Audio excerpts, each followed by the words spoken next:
Hello বন্ধুরা, আবার আমার ডায়েরি নিয়ে চলে এসেছি আপনাদের আমার লেখা একটা কবিতা শোনাবো বলে। খুবই ছোট্ট কবিতা, একটু শুনবেন প্লিজ।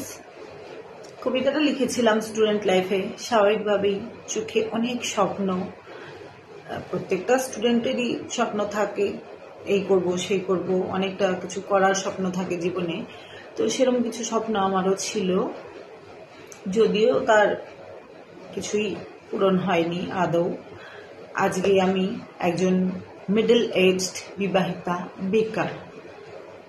তো যাই হোক, ডায়েরি খুলে দেখতে গিয়ে আমি একটা জিনিস ভালো লাগে, যে আমি কি ফিল করতাম সেই সময়। আমি যে সেগুলো লিখে রেখেছি, আজকে বুঝতে পারি পড়ে যে আমি এমনিতে ন্যাচারালি মানুষ সব ভুলে যায়, কিন্তু কবিতাগুলো আমাকে ঠিক মনে করিয়ে দিচ্ছে যে আমার কি ধারণা ছিল, কি ভাবতাম, কি।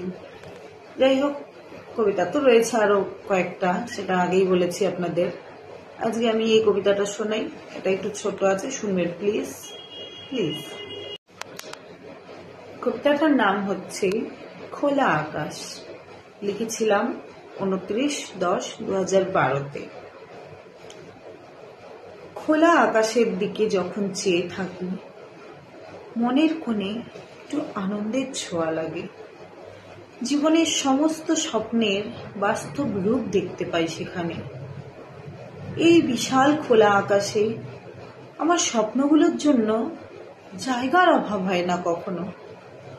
যেন সেই আকাশ আমাকে ইশারায় বলে, আরো বেশি স্বপ্ন দেখো, আমি তো আছি। তোমার স্বপ্ন পূরণে কেউ সাহায্য না করুক, আমি তো আছি তোমাকে প্রেরণা দেওয়ার জন্য। তাই তো আমিও নিশ্চিন্তে আকাশের বুকে স্বপ্নের মালা গেঁথে চলেছি প্রত্যহ। জানি একদিন পূরণ হবে নিশ্চয়ই। আমি যা আকাশের দিকে তাকিয়ে দেখি, লোকে তা দেখবে আমার দিকে তাকিয়ে। সমাপ্ত। কি কনফিডেন্স নিয়ে কবিতাটা লিখেছি ভাবুন তো, যে আমি যা আকাশের দিকে তাকিয়ে দেখি, লোকে তা দেখবে আমার দিকে তাকিয়ে। এটা একটা কনফিডেন্স, বিশাল রকমের কনফিডেন্স। তাহলে এটা লিখলাম কি করে? কিন্তু একটা জিনিস বুঝতে পারছি, কনফিডেন্স হয়তো ছিল সেই সময়ে প্রচুর পরিমাণে, কিন্তু আমি যেটা দেখেছি আমার লাইফে, যে কনফিডেন্সের সাথে পরিশ্রমটা বোধহয় সঠিক হয়নি, যার জন্য কোনো লক্ষ্যে পৌঁছাতে পারিনি।